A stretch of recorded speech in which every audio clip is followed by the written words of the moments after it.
selamat pagi atau siang atau malam tergantung pemandangan pada depan.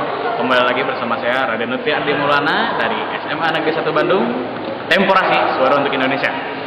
Kali ini saya akan menyampaikan pendapat saya mengenai sebuah berita yang dimuat di koran Tempo edisi Senin tanggal 1 Oktober 2011 yang berjudul Ribuan Warga Muslim Bangladesh Bakar Kuil Buddha.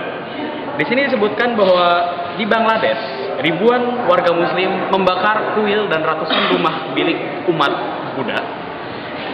Alasannya adalah karena sebuah foto yang diunggah di situs jejaring sosial Facebook yang dianggap melecehkan dan menghina Islam, dan kaum Buddha Bangladesh dituduh sebagai orang yang bertanggung jawab atas pengunggahan foto tersebut. Menurut saya seharusnya insiden seperti ini tidak terjadi karena kekerasan atas nama agama itu tidak pernah benar. Yang pertama, kekerasan dengan alasan agama itu tidak relevan karena pada dasarnya agama tidak pernah mengajarkan kekerasan. Mungkin Anda tidak tertarik terhadap pembahasan agama mungkin, tapi jika Anda telusuri ajaran agama, baik itu Islam atau Nasrani atau Buddha atau Hindu atau apapun itu, maka saya berani jamin bahwa Anda tidak akan menemukan ajaran yang memerintahkan pengikutnya untuk melakukan kekerasan, terutama untuk melukai orang lain. Kemudian yang kedua, foto yang diunggah ini jika ia benar ditujukan untuk menghina, untuk mencela Islam, maka itu namanya provokasi.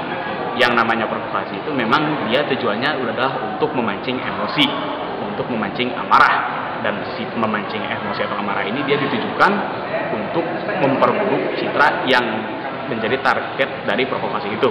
Jadi seharusnya provokasi seperti ini itu dia dijawab dengan sikap tidak acuh.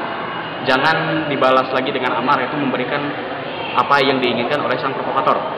Kemudian yang ketiga, sebenarnya kekerasan seperti ini itu terjadi lebih karena terpancing emosi. Jadi logikanya tidak jalan. Jadi seperti ini, orang yang cenderung dia otaknya sedang tidak jalan, dia cenderung menggunakan otot. Ini juga sama. Jadi orang-orang warga Muslim di Bangladesh yang melakukan kekerasan terhadap umat Buddha ini, mereka terbutakan oleh emosi. Logika mereka tidak jalan. Kenapa sih sebenarnya saya membahas topik seperti ini? Ini acara Suara untuk Indonesia, tapi saya bahas kejadian di Bangladesh. Terkesan nggak relevan gitu ya. Sebenarnya relevan. Kenapa? Karena ironisnya Indonesia, negara yang terkenal akan keberagaman budaya dan keyakinannya, adalah salah satu tempat di mana kejadian seperti ini, kejadian kekerasan yang mengatasnamakan agama ini paling sering terjadi. Seharusnya kita sebagai negara yang menyadari bahwa kita itu beragam, kita berbeda-beda, kita seharusnya menyadari bahwa seperti ini tidak perlu. Agama itu tidak boleh jadi alasan kekerasan. Sebenarnya alasan kekerasan itu tidak ada, dia lebih ke hilang kendali, lebih ke emosi. Oleh karena itu, marilah kita sama-sama kita ganyang itu yang namanya kekerasan, kita ganyang yang namanya gampang emosi. Mari kita sama-sama mudayakan cinta damai dan anti kekerasan untuk mewujudkan Indonesia yang lebih aman, tentram, dan sejahtera. Sekian dari saya. Mohon maaf apabila ada kata-kata yang tidak berkenan di hati Anda. Saya Raden Lutfi Ardi Maulana dari SMA Negeri 1 Bandung, Temporasi Suara untuk Indonesia.